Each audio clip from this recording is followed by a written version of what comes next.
अब हम देखेंगे फंक्शन डिक्लेरेशन के बारे में। तो हमने ऊपर तो देख लिया स्प्रेड ऑपरेटर और डिस्ट्रक्चरिंग का किस तरीके से यूज होता है इंपोर्ट केस में, ऑब्जेक्ट, फंक्शन और एरे के केस में। अब हम देखेंगे कि फंक्शन को किस तरीके से हम डिक्लेयर कर सकते हैं, कितने टाइप के फंक्शन होते हैं। तो मैं हर टाइप के तो फंक्शन कवर नहीं करने वाला हूँ इस वीडियो के अंदर, बट आपको फंक्शंस की पूरी डिटेल्ड वीडियो चाहिए तो आप मुझे कमेंट में बता सकते हैं। लेकिन अभी जो रिएक्ट, एंगुलर और नोड के अंदर मेजरली यूज फंक्शन है वो मैं आपको बता देता हूँ। तो इसमें से पहला एक फंक्शन जो है वो है फंक्शन डिक्लेरेशन। फंक्शन डिक्लेरेशन आप सिंपल जानते हैं कि नॉर्मल फंक्शन कीवर्ड लिखा, फंक्शन का नाम लिखा, पैरामीटर में आर्गुमेंट वगैरह देना है तो दो, वरना नहीं। और नॉर्मल फंक्शन की तरह हमने इसको कॉल कर दिया, तो ये फंक्शन डिक्लेरेशन होता है। अब इसकी खास बात क्या है कि भाई इसका जो स्कोप है ना वो इनसाइड द फंक्शन ही होता है इसका स्कोप। ठीक है। इट मीन्स क्या कि अगर आउटसाइड ऑफ स्कोप के अगर हमको वेरिएबल्स को एक्सेस करना है तो हमें दिस ऑपरेटर का यूज करना पड़ेगा। ठीक है। बिना दिस ऑपरेटर के हम इसको एक्सेस नहीं कर पाएंगे। तो इस तरीके से फंक्शन डिक्लेरेशन एक अलग टाइप का फंक्शन बन जाता है। ठीक है। उसी में आता है एक और टाइप का फंक्शन, क्या, जैसे कि ये हो गया वो फंक्शन एक्सप्रेशन। तब इसमें उसमें क्या अंतर है?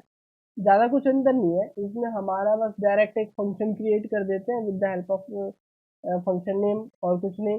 लेकिन इसके अंदर हम फंक्शन क्रिएट तो करते हैं, ये एक एनोनिमस फंक्शन हो गया जिसका कोई नाम नहीं है। बट इस एनोनिमस फंक्शन को हमने बाइंड कर दिया है एक वेरिएबल के साथ, कॉन्स्ट ऐड। ये ऐड एक वेरिएबल है जिसके अंदर हमने क्या असाइन किया है, हमने असाइन किया है एक फंक्शन। That's it. इसी को कहते हैं फंक्शन एक्सप्रेशन। ये हो गया कि हम फंक्शन को डिक्लेयर कर रहे हैं भाई कि इस तरीके का फंक्शन है। और एक्सप्रेशन मतलब कि एक वेरिएबल है, इसके अंदर मैंने फंक्शन मेरा कैसा है, क्या वर्क करेगा, उसकी पूरी एक्सप्रेशन मैंने किसमें असाइन कर दी, एक वेरिएबल में। तो डेफिनेशन पढ़ लेते हैं। Function expression is another way of define a function in JavaScript. Here we define a function using variable का यूज करके, and store the return value in the variable.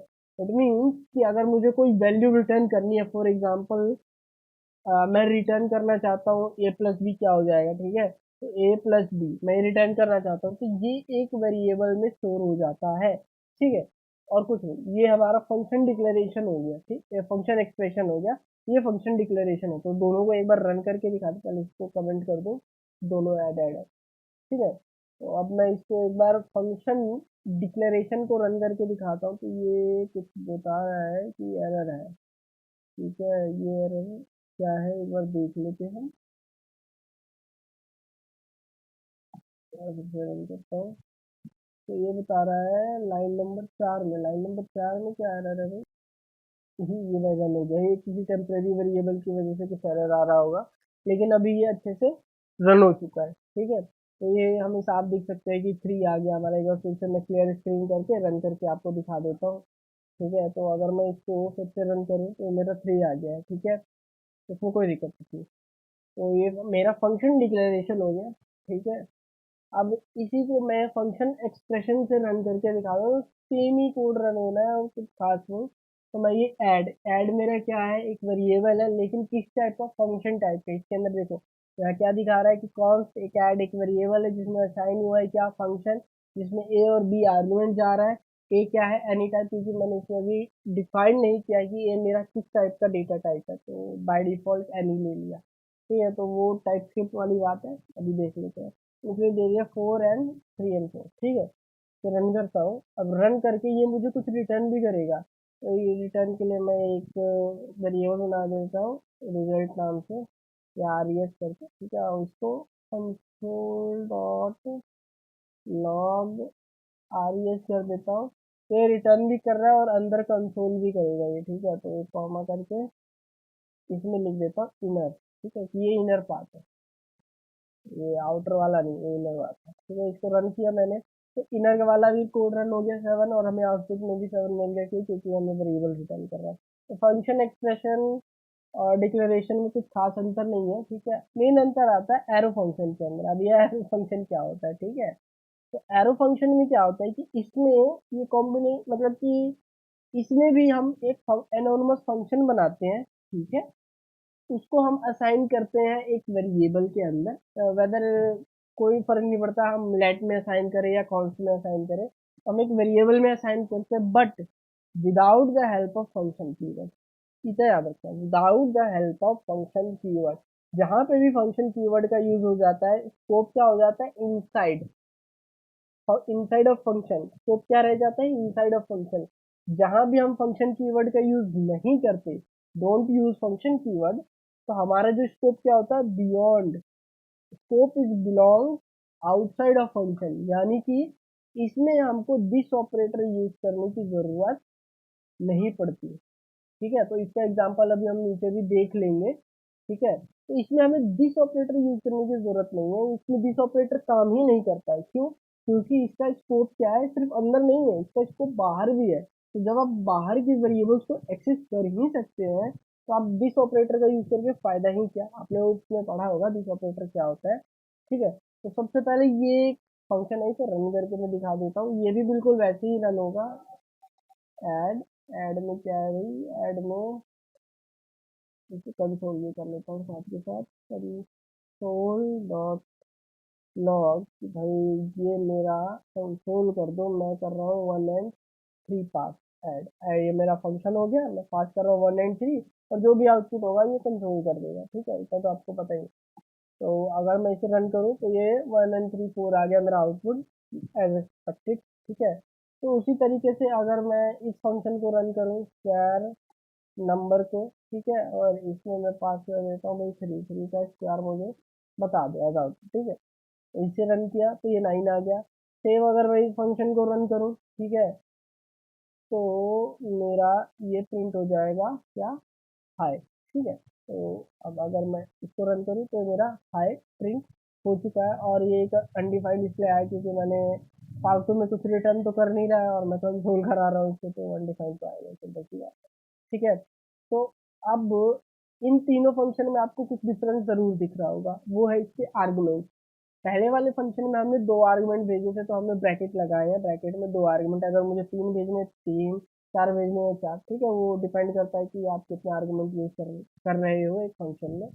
तो 2 आर्गुमेंट भेजने हैं तो मैंने ब्रैकेट लगा करके काम कर लिया। सिंगल आर्गुमेंट मुझे भेजना है तो ब्रैकेट लगाने की जरूरत नहीं, मैं इस तरीके से भी कर सकता हूँ। ठीक है, अगर मैं कोई आर्गुमेंट पास नहीं कर रहा हूँ, खाली पास कर रहा हूँ, ये सिंपल, तो मैं इस तरीके से भी यूज कर सकता हूँ, नॉर्मल वॉइड। रिटर्न टाइप क्या है मेरा, वॉइड है। अगर ये यूज नहीं करना है तो मैं ये भी यूज कर सकता हूँ, इसका भी मतलब है रिटर्न टाइप वॉइड। बट ये कोड थोड़ा कंफ्यूजिंग लगता है, इसलिए नॉर्मली प्रोग्रामर्स क्या करते हैं, इसका यूज करते हैं। ये समझने में भी इजी होता है, सिंटेक्स याद रखने में भी इजी होता है कि भाई इसका रिटर्न टाइप जो है वो वॉइड है। ठीक है, और आर्गुमेंट में ये कुछ भी नहीं ले रहा है, ये आर्गुमेंट में क्या ले रहा है, कुछ भी नहीं ले रहा, नल। ठीक है, तो अगर मैंने खाली रखा यानी आर्गुमेंट नल है मेरा, ये रखा इसका भी मतलब आर्गुमेंट में कुछ भी नहीं ले रहा मेरा। ठीक है ना, तो तीनों का दोनों, इन दोनों सिंटेक्स का मतलब सेम, ये दो तरीके से यूज करते हैं। मैं तो इस तरीके से हाई टू, और ये। ठीक है, तो ये दो तरीके सेम ही है, अलग अलग तरीके हैं लिखने के। ठीक है, तो ये हो गया हमारा एरो फंक्शन, जिसका जो स्कोप है belong outside of the function, function के बाहर होता है। अब कैसे पता, एग्जाम्पल तो देखना पड़ेगा ना, एग्जाम्पल देख लेते हैं। ठीक है, तो यूज ऑफ दिस कीवर्ड, ठीक है, इसका पहले यूज करके देखते हैं। इन ऑपरेटर्स में कई सारी चीज़ों का डिफरेंस होता है। ठीक है, तो सबसे पहले टर्मिनल क्लियर कर देता हूँ, टर्मिनल को थोड़ा छोटा कर देता हूँ।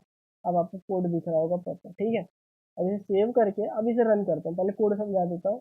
ठीक है, तो ये मी करके एक ऑब्जेक्ट है। ठीक है, ये एक ऑब्जेक्ट है, जैसे नॉर्मली आप क्लास बनाते हैं, क्लास का एक ऑब्जेक्ट बनाते हैं।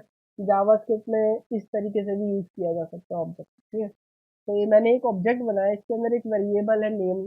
ठीक है, इसके अंदर एक एरो फंक्शन बनाया है मैंने, ये दिस इन एरो। ठीक है, दिस इन रेगुलर फंक्शन, यानी फंक्शन डिक्लेरेशन वाला है ये फंक्शन।